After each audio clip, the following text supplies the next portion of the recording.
Hey guys, welcome back to my channel. I am Madam Blunt, and this channel is all about helping ladies live healthier, happier and stronger lives. Now the idea for this video actually came not quite long ago, so you'll have to forgive me if my thoughts and my arrangement is kind of in a disarray. Okay, so today's topic actually was motivated by most of my clients. I'm a fitness trainer, I know you know. So I noticed that recently, it's usually, I don't know how to balance office work. And even the ones that don't work in an office, the full-time mom at home, still have to balance mommy's schedules, or should I say house chores and being a mother with fitness. And sometimes if you are a new mom, the challenge is even more. Do you understand? So it is not only for office worker, but for now I just titled it fitness and healthy tips for office workers. Okay, like I said, this is not, I've not arranged it. I just scribbled some things in my notes that I'm going to be looking at right now. So I was thinking, what is the best way to get a random office worker, very busy office worker, what is the best way to get fitness into that person's life? And I had these few ideas, and I think they were so good that I said I have to just make a video and share it here. So here it goes. The first point here is, I said start your day with some skips or JJ. So what I mean here by start your day with skips or JJ, if you have to leave your house very early in the morning, or you have to get something done before your kids wake up and you have to get them ready for school, then you can just, if you have a skipping rope, just do like 50 skippings, like 50 skips, or 50 jumping jacks if you don't know how to skip. That is like a jump start to your day. That is your heart rate increasing. That is cardio workout for you. That is very important. A great start to your day. Now before you do it, of course, please make sure you take water, because you've been sleeping throughout the night. When you wake up, your body is usually dehydrated, and the first thing you should do is just rehydrate. Do you understand? So just go for jumping jacks or skips. That's just the best cardio workout I can think of now that is very fast and effective. Then number 2, I have divide your workout throughout the day to avoid some joint and muscles pain. Now what I mean by that is, if you are an office worker and your activity majorly involve you sitting down to type on your laptop or do other things, then try to sneak in workouts at intervals. So for example, you can start with, get to the office, nobody is looking, quickly do some wall push-ups. That is 1. Sit down, do some typing, do some delegating, and then stand up and do some squats. That is 2. Then you are sitting down, even with your feet hidden behind your desks, you are doing calf raises. If you don't know what calf raises are, just check online, you will see calf raises. Okay, you just basically raising your feet until they are resting on the ball of your feet, then bringing them down. So raising the heels off the ground and releasing them. Those are calf raises. So I was just saying, sneak in some workouts. So basically I will go for 10 to 15 push-ups, wall push-ups. Those are great arms exercises. Then I will now go for squats, great leg exercises, great thighs exercises. Then I'll now go for what is it called, crunches. You can do chair crunches. You just stand in your office and you're just doing like as if you're doing, you understand what I'm saying, right? Those are great abs workouts. Do you understand? So just sneak in workout. That's where you're going to avoid some muscles. Like now, if your work also involves lots of standing, these are also great workouts, so that you don't come home with joint pains, ankle pains, and so on and so forth, back pains from sitting too long, ankle pains from standing too long. Just try and sneak in some workout. If I would advise, I would say just have a kind of reminder, an alarm that goes off at a particular time to remind you to do this particular workout. So you can have 12 p.m. Wall push-ups, and then you have 1:30 p.m. calf raises. This is a good way to just sneak in exercises into your daily routine. Then I have don't forget to hydrate on healthy fluids to keep the headaches away. That is throughout the day. You have to take water in the morning before you do your JJ or your skipping, but throughout the day keep sipping something, because Babe, when you get stressed, it causes headaches. When you get dehydrated also, it causes headaches. So when you start feeling headache, it means it's either you're too stressed or you are dehydrated. And what the reason I particularly specifically said unhealthy fluids is because I meant healthy fluid. I don't want you to be taking Coke or Fanta or Sprite or any unhealthy drink. Just focus on water, or just, if you are the type that have the time to make all these infused water, you can flavored water, you can take them to your office and you just sip it throughout the day. But make sure you are hydrated. It's actually very, very important. Then learn to manage stress and don't be a victim of stress. I'm going to spend a little time on this particular topic, this particular point, I mean. Now, stress is major. I just realized today as I was meditating on this topic, because like I said, this topic is an issue. It's a challenge for me. In the case of my client, it's a challenge for me.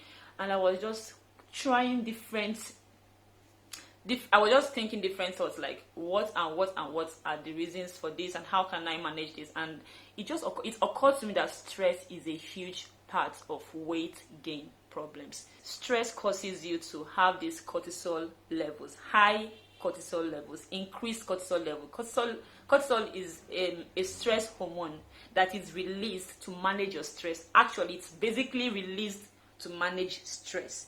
But when it is released to manage stress, it becomes high. When it becomes high, it is still okay, because if that stress is managed fast, it comes back to its level, which is fine. Naturally, when you wake up in the morning, your cortisol level is high. You wake up because you're about to start doing some activities. That is when your brain activity is really, really high. You're thinking of different things to put in order. So your cortisol level is actually high when you wake up in the morning. When you go to bed at night, it's low. And this is how it should function. High in the morning, high during the day, low in the evening.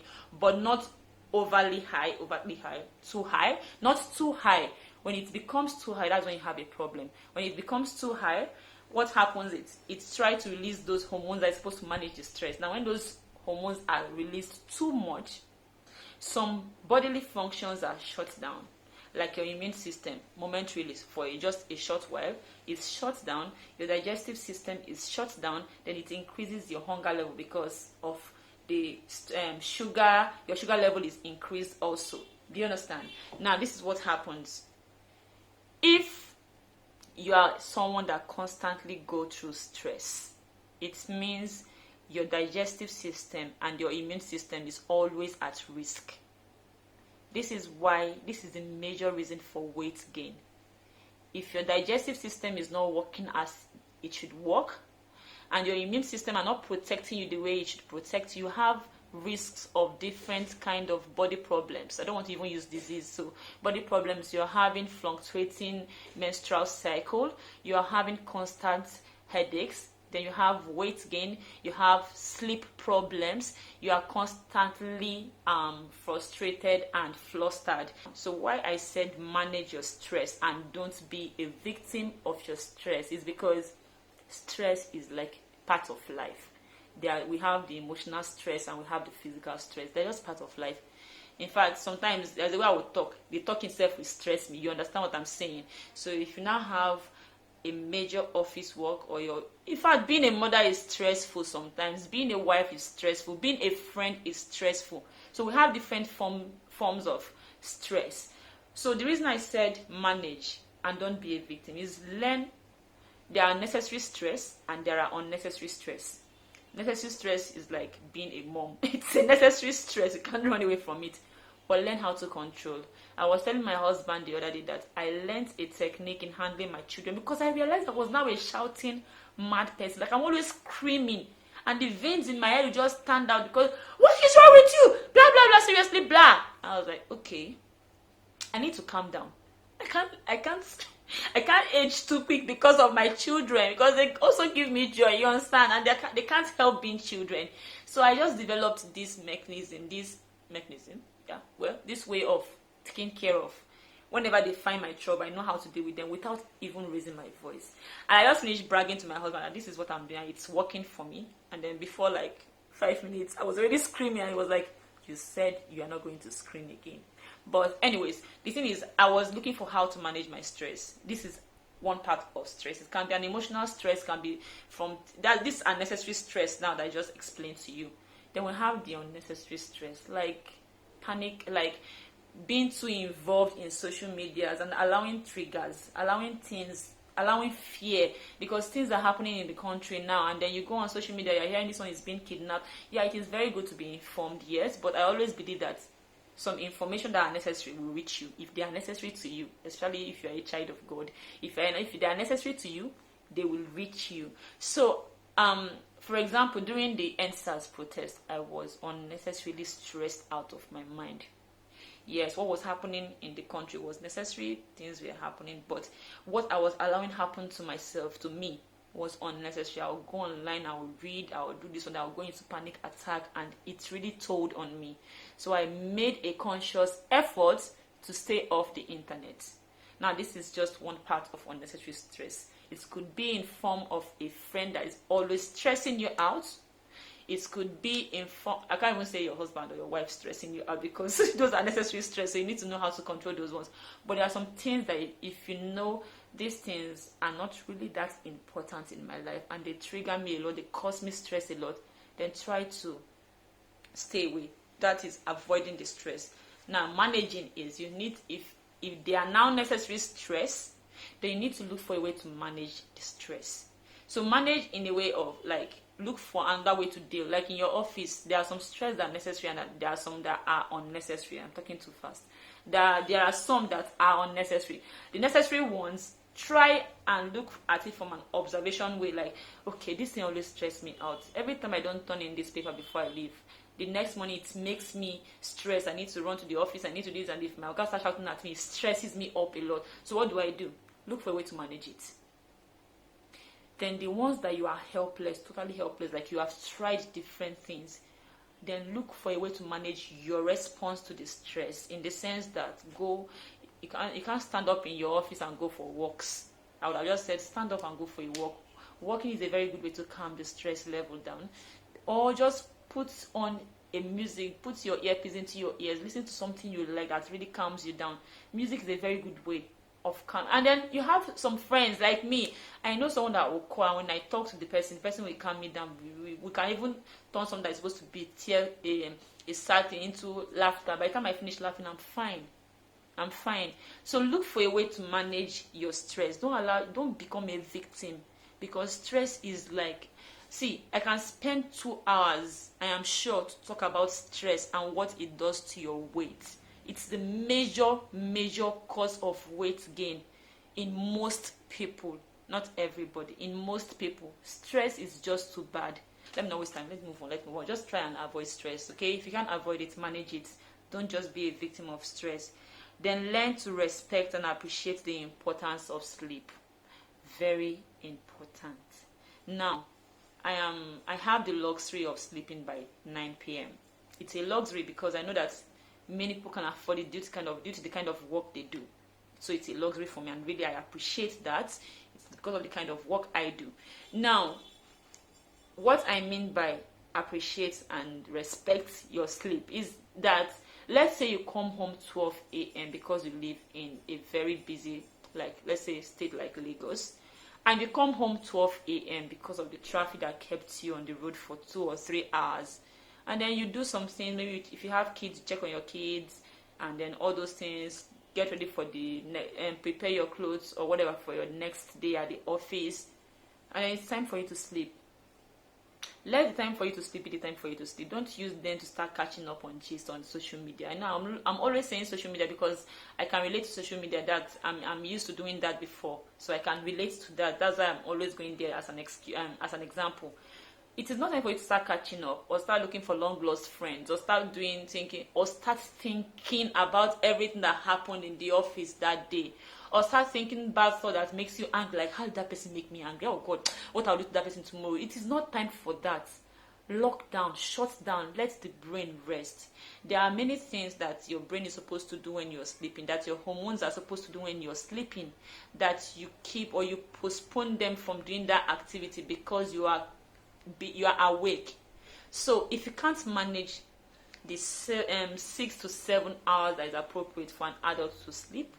Then even if it is 4 hours you get every night, use it to its maximum. Time for sleep is time for sleep. Do not add anything to it. Yeah, okay, that's it. Time for sleep is time for sleep. So sleeping helps you. If you sleep very well, your hormones will work very well. If your hormones work very well, everything in your system will go according to you trying to lose weight. Do you understand where I'm going? That's why people always relate weight loss and sleep like they are together. They are friends. You sleep very well, you lose weight. You don't sleep very well, you add weight. It's simple as that. Okay, I didn't plan to make this video long, so let me just quickly stop here. I hope you understand what I'm trying to say. I'm going to be creating a workout very soon for office workers and for people that go to their places of business. It's a simple workout that you can do without someone catching you and saying, what's wrong with this one? It has started me. It's a very simple routines that you can do anywhere in your office or your place of work. So just try and subscribe if you're not yet a subscriber, and turn on the notification bell so that when I post, you will know immediately. Thanks for watching. I hope this was helpful. Have a lovely day. Bye-bye.